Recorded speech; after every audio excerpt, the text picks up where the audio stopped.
பேசுறது கரெக்ட் கிடையாது. அவ இருக்க கேம் என்னோட ஃப்ரெண்ட்ஷிப்போ லவ்வோ எதுவுமே அஃபெக்ட் பண்ணாது. பையனுக்காக 2 பேர் சண்டை போட்டுருப்பாங்க, அந்த மாதிரி இருக்கு இதுல. என்னடா விஷாலுக்கும் தர்சிகாவுக்கும் காதல் முறிஞ்சதுனால தர்சிகா 2 நாளா பைத்தியம் பிடிச்ச மாதிரி எல்லார்கிட்டையும் கோவப்பட்டுக்கிட்டு அலையிறாங்க.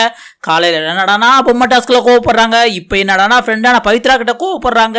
இன்னொரு பக்கம் சேச்சி இப்படி பண்றாங்களேன்ட்டு புலம்பி தவிக்கிறாங்களே, அப்படித்தான் தோணுது. ஆமாங்க, என்ன நடந்தது அப்படின்னு பாத்தீங்கன்னா, இந்த விஷாலுக்கும் தர்சிகாவுக்கும் ஒரு டிராமா ஓடிக்கிட்டு அந்த லவ் கண்டென்ட் அது நேத்து முறிவடைஞ்சதுனால, அது யாரால முறிவடைஞ்சிருக்குன்னா நம்ம சேச்சியை அனுசித்திரால அப்படின்னு சொல்றாங்க. பட் இவங்களுக்குள்ள லவ் கண்டென்ட் கிடையாது, ஒன்னும் கிடையாது. சும்மா ஏதோ டைம் பாஸ் பண்றதுக்காக பண்ணிட்டு இருக்காங்க.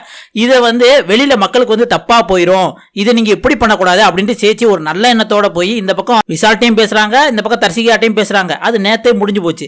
இன்னைக்கும் ஏதோ பேசியிருப்பாங்க போலுக்க. அதை பார்த்து தர்சிகா வந்து இவ பட்டு பட்டு பட்டு பட்டுன்னு பேசுறதுனால இவ பேசுறதுல எல்லாம் கரெக்ட் ஆயிராது அப்படின்ட்டு சேச்சிய தர்சிகா சொல்றாங்க. அப்படி சேச்சி பேசியிருந்தாலும் அவ பாயிண்ட் ஆஃப் வியூல இருந்து கொஞ்சம் யோசிச்சு பாரு. அவ பேசிக்கிட்டே இருக்கலாம், அவளை மதிக்காம நீ போயிட்டேன்னா எல்லாத்துக்கும் கோவம் வரத்தானே செய்யும் அப்படிங்கிறாங்க. அதுக்கு தர்சிகா என்ன சொல்றாங்கன்னா, என் பர்சனலை பத்தி நீ பேசினா என் பக்கத்துல வந்து பேசலாம்ல, நீ எங்க இருந்தோ பேசினா என் காதுல எப்படி விழும் அப்படின்ட்டு கோவமா பேசுறாங்க தர்சிகா. அப்படா ஏதோ வந்து சம்பவம் 4 பேருக்கு முன்னாடி தர்சிகாவை சேச்சி கிளியும் கிழிச்சிருக்குமோ என்னமோ தெரியல. அதுக்கப்புறம் தர்சிகா சொல்றாங்க, இங்க நான் என்ன ஃப்ரெண்ட்ஷிப் உருவாக்குறதுக்காக வந்திருக்கேன், இங்க என் கேம் விளையாட வந்திருக்கேன். அது மட்டும் இல்லாம இந்த கேம்ல ஃப்ரெண்ட்ஷிப்போ லவ்வோ எதுவுமே அஃபெக்ட் ஆகாத மாதிரி தான் நான் பாத்துக்குவேன் அப்படின்னு பயங்கரமா கான்பிடென்டா சொல்றாங்க.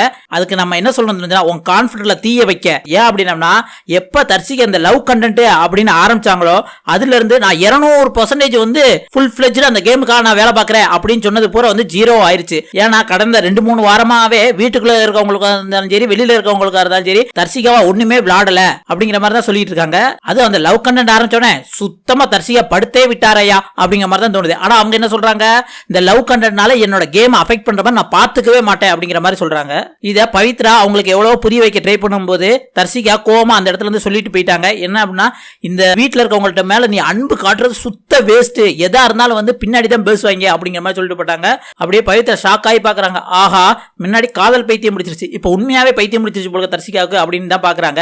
இதுதான் டைம். நம்ம நாட்டாமக்க ஆர்ஜே ஆனந்த் என்ன ட்விஸ்ட் பண்ணி விடுறாங்க பாருங்க.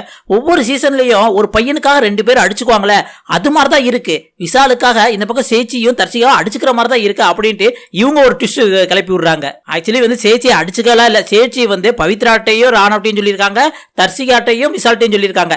இது வெளியில பார்க்க ஒரு மாதிரி அசிங்கமா இருக்கும், உங்களுக்கு புரிதல் இல்லாம இருந்தது அப்படின்ட்டு வந்து அட்வைஸ் பண்ணியிருக்காங்க.